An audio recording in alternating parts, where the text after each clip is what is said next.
अस्सलाम वालेकुम students, hope so कि आप सब ठीक ठाक होंगे। अल्हम्दुलिल्लाह मैं भी खैरियत से हूँ।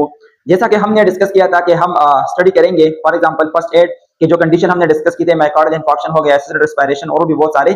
तो एक वन बाय वन जो है हम उन्हें डिस्कस करेंगे और किस तरह हमने उनको डील करना है वो सीखेंगे। सो फर्स्ट ऑफ ऑल हमारे पास है असिस्टेड रिस्पायरेशन। इसका मतलब ये है कि आर्टिफिशियल रिस्पायरेशन, कि हम फॉर एग्जांपल किसी के ब्रीथिंग रेट जो है वो कम हो जाए या रिड्यूस या स्टॉप हो जाए, तो हमने उसको जो है मैकेनिकल यहाँ पर है मैकेनिकल वेंटिलेशन, मतलब ये है कि या आर्टिफिशियल जो ऑक्सीजनेशन प्रोसेस है उसके जरिए हम उसकी ऑक्सीजन या ब्रीथिंग रेट को जो है नॉर्मलाइज करते हैं।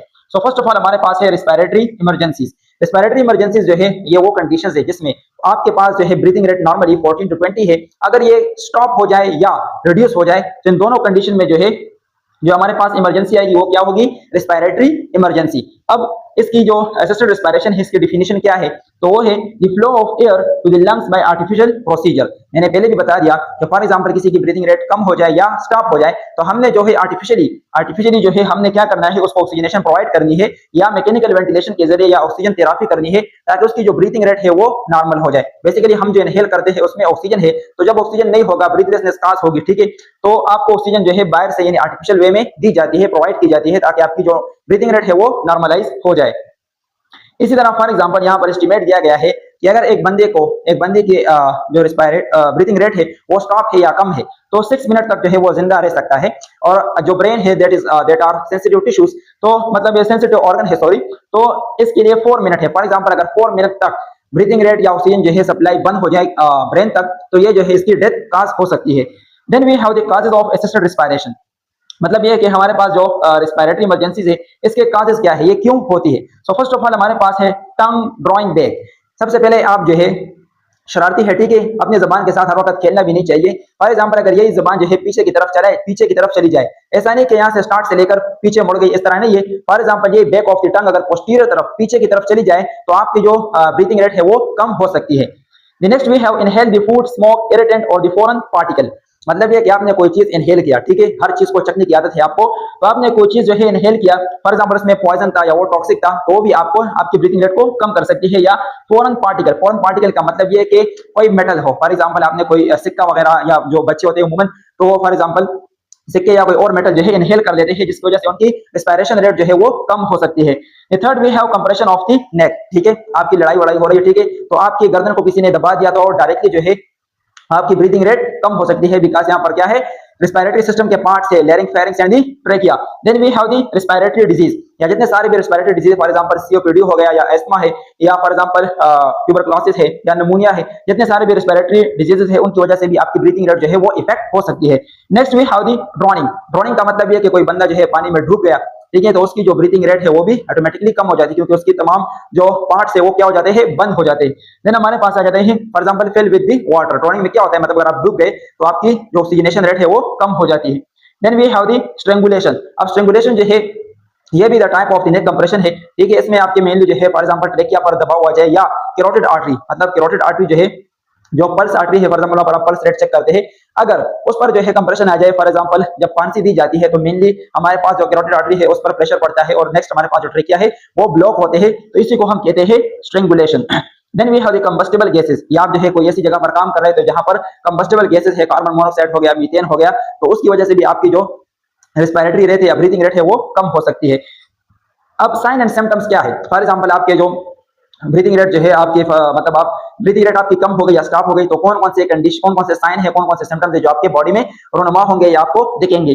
First of all unable to breathe, ठीक है, आप मतलब ब्रीथ नहीं कर सकेंगे, ऑलरेडी आपको पता है कि कोई भी इनमें से कंडीशन जो है आप पर अप्लाई हुई है तो आप ब्रीथिंग नहीं कर सकते।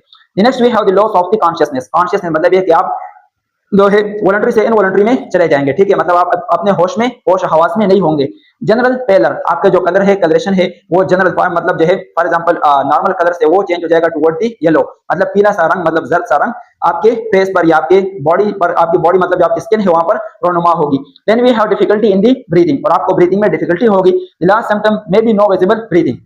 लास्ट सिम्टम ये है कि फॉर एग्जांपल अगर किसी को रिस्पायरेटरी इमरजेंसी है तो उसमें जो ब्रीथिंग रेट है वो कुछ कंडीशन में जो है वो इनविजिबल होती है, मतलब वो आप जो है उसे सुन नहीं सकते, ठीक है। मतलब यह कि आपको फॉर एग्जांपल उसको चेकअप करनी है, फॉर एग्जांपल जैसे कि न्यू बॉर्न बेबी है तो उनकी जो रिस्पायरेशन रेट है वो इतनी कम होती है, तो आपने जो है उसके एब्डोमेन रीजन पर जो है गिलास पानी का जो है वो रखना होगा हाफ, इतना ज्यादा भी नहीं कि उसे दबा दे, ठीक है, लेकिन हाफ गिलास जो है आपने पानी का रख लेना है, तो मतलब उसमें जब वेव बनेगी तो आपको पता चल जाएगा कि बच्चा सांस ले रहा है। तो इसी तरह मतलब ज्यादा कंडीशन में ये इनविजिबल होती है, तो आपने देखने के लिए, विजुअलाइज करने के लिए मुख्तलिफ टेक्निक्स और मुख्तलिफ तरीके अपनाने होते हैं। About the first aid management, मतलब हमने असिस्टेड रिस्पायरेशन सीख ली, लेकिन उसको मैनेज करना, फॉर एग्जांपल जो उसकी ब्रीथिंग रेट कम है तो अब उसको किस तरह मैनेज करेंगे वो आज सीखेंगे। सो फर्स्ट ऑफ ऑल हमारे पास है ओपनिंग द एयरवेज।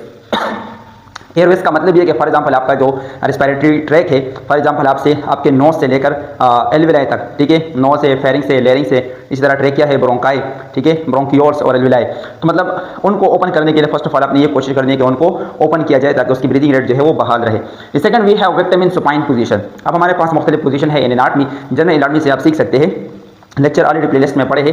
तो सुपाइन पोजीशन उसे कहते हैं, फॉर एग्जांपल आप जो है बेड पर लेटे हुए हैं, ठीक है, और आपका जो फॉरहेड है, मतलब आपका हेड है वो मतलब छत की तरफ है, ठीक है, और दूसरा जो इसके उलट है वो प्रोन पोजीशन है, फॉर एग्जांपल आपका जो हेड है, आपकी जो बॉडी है वो टुवर्ड दी बेड है, ठीक है।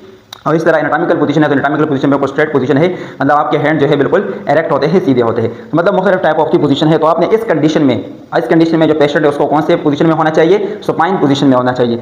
अब उसके जो एयरवेज है तो वो किस तरह हम ओपन कर सकते हैं, एक वे हमारे पास ये है, फॉर एग्जाम्पल जो हेड रीजन है, ठीक है, तो ये हमारे पास है नेक और दूसरा हमारे पास है हेड, ठीक है। तो फर्स्ट ऑफ ऑल आपने जो है एक हैंड जो है नेक के बीनीथ रख लेना है, ठीक है, और दूसरा हैंड आपने फोर हेड पर रख लेना है। एक हैंड जो है नेक के बीनीथ और दूसरा हैंड आपने फोर हेड पर रख लेना है। अब उस जो बीनीथ नेक जो आपका हैंड है तो उसको आपने ऊपर कर लेना है, मतलब आपने नेक को ऊपर की तरफ कर लेना है, और जो फोर हेड है उसको डाउनवर्ड, मतलब डाउनवर्ड कर लेना है। इससे होगा ये कि फॉर एग्जांपल उसके जो एयरवेज है तो वो ओपनिंग में मदद देगी। Then we have any foreign particle with the fingers, मतलब ये अगर कोई फॉरेन पार्टिकल है तो आप फिंगर से, मतलब जो कहते हैं ना, जब आप जो फिंगर को इंसर्ट करेंगे तो उसकी फॉर एग्जांपल वोमिटिंग कास होगी, जिसकी वजह से अगर फॉरेन पार्टिकल है वो फॉर एग्जांपल फॉरेन पार्टिकल वहां पर रह चुका है तो वो बाहर आ जाएगा।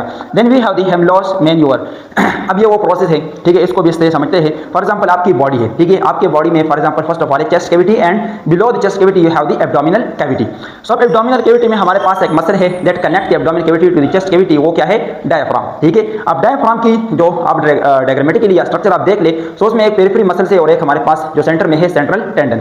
अब होता यूं है कि जो सेंट्रल टेंडन है तो वो पोस्टीरियर ऑफ दी लंग्स के साथ अटैच है, ठीक है, मतलब पोस्टीरियर ऑफ दी लंग के साथ इसका कनेक्शन है। तो आपने करना क्या है, प्रोसेस कुछ इस तरह है कि फॉर एग्जांपल आपने जो एब्डोमेन रीजन है, एब्डोमेन रीजन पर आपने डाउनवर्ड और फॉरवर्ड सिमुल्टेनियसली, ठीक है, मतलब डाउनवर्ड और फॉरवर्ड एक साथ जो है आपने प्रेशर अप्लाई करना है।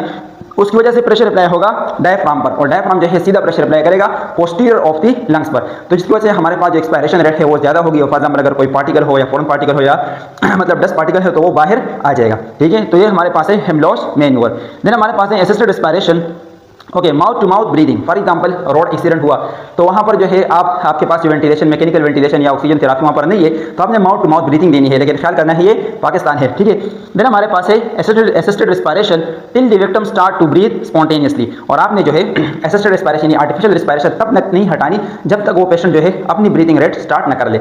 So that's was all about the assisted respiration. Hope so you have learn, मतलब आपने बहुत कुछ सीखा होगा किस तरह हमने फॉर एग्जांपल रिस्पायरेशन में किस तरह ब्रीथिंग जो है काजेस के क्या है, इसके साइन एंड सिम्टम्स क्या है, और उसके बाद आपने किस तरह इसको मैनेज करना है। अगर वीडियो अच्छी लगी तो लाइक और सब्सक्राइब कर देना, और मतलब ज़्यादा से ज़्यादा इसे शेयर करें। Until then take care of yourself and health. Thank you, अल्लाह हाफिज़।